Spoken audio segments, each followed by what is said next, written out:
வெற்றிலை வராகித்தாயின் வெற்றி வாக்கு இது. என் தங்கமே, நிலைத்தடுமாறிய நிமிடங்கள் எல்லாம் இன்னும் சிறிது காலத்தில் உச்சியில் வைத்த கிரீடம் போல உன் வாழ்க்கை அலங்கரிக்கப்படப் போகிறது. எல்லாம் நன்றாகவே நல்லதாகவே அமையும். நீ எதற்கும் மஞ்சாதே. உன் மனதில் குதர்க்கமான எண்ணங்கள் எழுந்தால் அதை விட்டுவிடு. அதை பெரிதாக எடுக்காதே.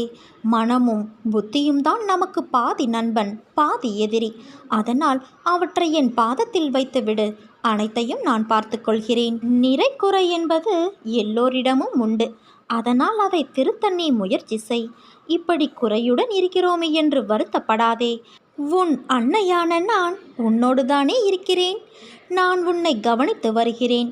ஏதோ பெரிதாக நடந்தது போல யோசித்து கொண்டு இருக்கிறாயே, அப்படி என்ன நேர்ந்தது? நீ அதை சொல்ல தயங்கினாலும் நான் அறிவேன். தயவு செய்து தேவையில்லாமல் யோசித்து கொண்டு இருக்காதே. கவலைகளுக்கு இடம் தராதே. ஏற்றத்தாழ்வுகள் இல்லை என்றால் நீ வாழும் வாழ்க்கைக்கு ஒரு அர்த்தம் இருக்காது. மனதில் பக்குவமும் தைரியமும் இருந்துவிட்டால் நீந்தி கொண்டு வந்துவிடலாம்.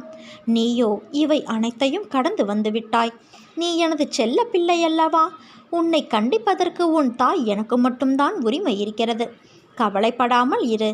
என்னை தாண்டி என்னை மீறி எதுவும் நடக்க விடமாட்டேன். என் அனுமதியின்றி எவரும் உன்னை நெருங்க விடமாட்டேன். உன் அன்னையான நான் இருக்கிறேன். தைரியமாக இரு. தன்னம்பிக்கையோடும் இரு. கெடுதல் நடப்பதற்கு இடம் கொடுத்து விட்டால் பிறகு நான் எதற்கு? தண்டத்திற்காயிருக்கிறேன். கலங்காதே குழந்தையே. எந்த சூழ்நிலையிலும் நான் உன்னை கைவிட மாட்டேன். உன்னை வெறுத்து ஒதுக்கியவர் மத்தியில், உன்னை இழிவாக பேசியவர்கள் மத்தியில், நீ எல்லாம் எங்கே வளரப்போகிறாய் என்று அகங்காரத்தோடு பேசியவர்கள் மத்தியில், உன்னை வீழ்த்தி பார்க்க மந்திரத்தையும் தந்திரத்தையும் செயல்பட செய்தவர்கள் மத்தியில், அனைவரும் உன்னை பார்த்து வியக்கும் வண்ணம் வாழ்க்கையில் உன்னை நான் உயர்த்துவேன். ஆனால் எது தெரியாமல் நீ கவலைப்பட்டு கொண்டு இருக்கிறாய். நம்பிக்கையோடு இரு. நம்பிக்கைதான் வாழ்க்கை. உன் வாழ்க்கையில் நடக்கின்ற அனைத்திற்கும் நீதான் காரணம் என்று எண்ணாதே. எரியும் மெழுகுவர்த்தி கரைகின்றது. அதற்கு நான் தான் காரணம் என்று நெருப்பு சொன்னால் ஒளி எப்படி கிடைக்கும்? அதேபோல வாழ்க்கையில் இழப்பு, அவமானம், தோல்வி, துரோகம், கோபம் இவை அனைத்தும் இருந்தால்தான் வாழ்க்கையை நீ கடந்து செல்ல முடியும். அப்படிப்பட்ட வாழ்க்கையில்தான் நீ இப்போது இருக்கிறாய். தினமும் உன் கஷ்டங்களால் மெழுகுவர்த்தியாய் கரைகின்றாய். ஆனால் நிச்சயம் நீ ஜெயிப்பாய் என் குழந்தையே. மற்றவர்களுக்கும் ஒளி கொடுப்பதற்காகவே பிறந்த குழந்தை நீ. வாழ்க்கை என்னும் வானத்தில் நட்சத்திரங்கள் போல ஜொலிப்பாய். ஆனால் ஒன்றை மட்டும் நினைவில் கொள். உன் வாழ்க்கை இன்னும் முடிந்து விடவில்லை.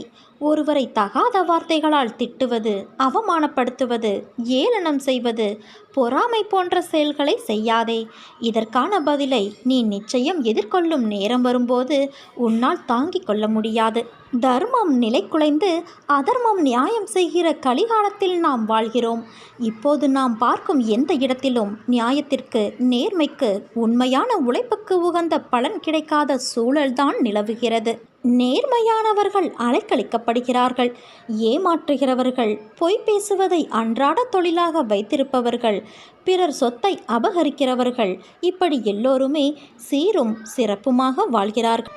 நிலை தவறுகிறவர்கள் தங்கள் வாழ்வில் நடக்கிற ஒவ்வொரு நிகழ்வுக்கும் ஜோதிடம், பிரசன்னம், அருள்வாக்கு என சதா அலைந்து கொண்டே இருக்கிறார்கள். இதனால் அவர்களின் பிள்ளைகளுடைய வாழ்க்கை கெட்டு விடுகிறது. இறைவனை நம்புகிற மக்களும் நல்லவர்களும் கெட்டு போகக்கூடாது. கடனிலும் கஷ்டத்திலும் சிக்கி அல்லல் படக்கூடாது. பொய் பேசுபவர்களின் பேச்சை இனியும் நம்பி ஏமாறக்கூடாது என்ற நோக்கில் நல்லவர்களையும் கருணை மனம் உள்ளவர்களையும் மட்டுமே நான் தேடி தேடி பிடிக்கின்றேன். அப்படித்தான் நீயும் என்னால் பிடிக்கப்பட்டாய். சிட்டுக்குருவியின் காலில் நூலை கட்டி இழுப்பதைப் போல என்னிடம் நான் உன்னை இழுத்து கொள்வேன். ஜோதிடம் பொய் அல்ல. ஆனால் அதன் மீது இவ்வளவு தீவிரமான நம்பிக்கை தேவையில்லை. நானே எல்லா நிகழ்வுகளுக்கும் காரணகர்த்தா ஆகும்போது தேவையற்ற முயற்சி, அலைச்சல், குழப்பம் வேண்டாம் குழந்தையே. நான் அனைத்தையும் பார்த்து கொண்டு உன்னை விடுதலை செய்து விடுவேன். உண்மையான பக்தர் எவரும் இவ்வுலக வேதனைகளை வேதனைகளாக கருதுவது இல்லை. என்னை விட்டு பிரிந்து இருப்பதையே உண்மையான பக்தர் பொல்லாத வேதனையாக கருதுவர். உலகையே பணயம் வைத்து கூட என்னிடம் நெருக்கமாய் இருப்பதையே அவர்கள் முயற்சி செய்வார்கள். சாதாரணமாக வேதனையில் இருக்கும் மக்களே என்னை தேடி வருகின்றனர். பிரச்சனை எதுவுமே இல்லை என்றாலும் என்னை நாடி வருபவர்கள் சிலர் உண்டு. மனிதர்கள் எப்போதும் இறைவனை பொறுத்தவரை இந்த விதமாகத்தான் நாடுகிறார்கள். இருந்த போதிலும் நான் அனைவருக்கும் மருட்கடாட்சம் வழங்கி வருகிறேன். என்னை பூஜை செய்ததால் நீங்கள் அவதிப்படுகிறீர்கள் என்று என்னால் ஏற்றுக்கொள்ள முடியாது. என்னை நெருங்காது இருந்தால் அவர்கள் வேதனை அதிகமாக இருந்திருக்கும் என்பதுதான் உண்மை. என் தங்கமே, நீ சந்திக்காத விளைவுகள் இல்லை. கவலைப்படாதே. உன்னோடு உன் அன்னையான நான் இருக்கிறேன். உனக்கான பொன்னான நேரம் உன்னை நெருங்கிக் கொண்டு இருக்கிறது குழந்தையே. சிக்கல்கள் நிறைந்த இந்த உலகியல் வாழ்வில் தன் பக்தன் தன்னுடைய வாழ்க்கைக்கு ஜோதிடத்தின் உதவியை நாடலாமா? ஜோசியர்கள் ஓரளவுக்குத்தான் உன்னுடைய வருங்கால வாழ்க்கையை கணித்து தருவார்கள். ஆனால் நான் முழுமையாகவும் விரைவாகவும் உதவுவேன். நீ என்னிடம் சரணாகதியடைந்து விட்டால் உன்னுடைய வாழ்க்கையின் முழு பொறுப்பையும் நான் ஏற்றுக்கொள்வேன். உன்னுடைய துயரங்களை குறைப்பேன். உன்னுடைய ஆனந்தத்தை நான் அதிகப்படுத்துவேன். நீ சுகம் துக்கம் இரண்டிலுமே என்னைப்பார். உலகியல் ஆன்மீக வாழ்க்கை இரண்டிலுமே என்னைப்பார். உதாரணமாக, ஜாதகத்தில் குழந்தை பேறு இல்லாத எண்ணற்ற பக்தர்களுக்கு நான் குழந்தை வரம் அளித்துள்ளேன். ஜாதகம், கைரேகைக்காரர்களின் ஜோசியம் ஆகியோரின் முன்னோடி உரைகளை தூக்கி எறிந்துவிட்டு என்னை மட்டுமே நம்பு. என்னை நம்பி என்பால் லயமாகும் மனிதனின் எல்லா காரியங்களையும் பொம்மலாட்டத்தைப் போல நான் முன்னின்று நடத்துகிறேன். நீ ஒன்றை மட்டும் நினைவில் வைத்துக்கொள். சந்தோஷம் இல்லாத இடத்தில் யாருக்கும் நிம்மதி இருக்காது. பக்தி இல்லாத இடத்தில் சத்தியம் இருக்காது. தியாக மனப்பான்மை இல்லாத இடத்தில் நிச்சயமாக அன்பும் இருக்காது. அகங்காரம் என்ற வலையில் சிக்காதவர்கள் ஆண்டவனுடைய அரவணைப்பில் இருக்கும் பாக்கியத்தை பெறுகிறான். என் மீது நீ நம்பிக்கை வைத்து வழி நடத்துமாறு வேண்டி முழு மனதோடு என்னை சரணடைந்துவிடு. உன்னுடைய பொறுப்பை நான் சுமப்பேன். உன் குடும்பத்தை தாங்குவேன். உன் கண்ணீரை என் விரல்கள் துடைப்பதை அப்போது நீ உணர்ந்து கொள்வாய். புதிய வழிகளை நான் உருவாக்கித் தருவேன். நீயாக எந்த சிக்கலிலும் வலிய போய் மாட்டிக்கொள்ளாதே குழந்தையே. ஒரு செயலில் ஈடுபடுவதற்கு நீ 1000 முறை யோசிக்கிறாய். நான் எடுத்த முடிவு சரியா, அவன் வினவியது சரியா, அது நிஜமா இல்லை பொய்யுரைக்கிறானா என்று இப்படி யோசிப்பதை முதலில் நிறுத்து. ஏன் இப்படி நீ செய்கிறாய்? ஒரு பொழுதும் எதற்காகவும் கலங்காதே. ஒரு முறை உன் மனம் சொல்வதை கேள். மாற்றான் சொற்களை உன் செவி கொடுத்து கேட்காதே. எடுத்த முடிவை என்றும் எதற்காகவும் மாற்றிக்கொள்ள நினைக்காதே.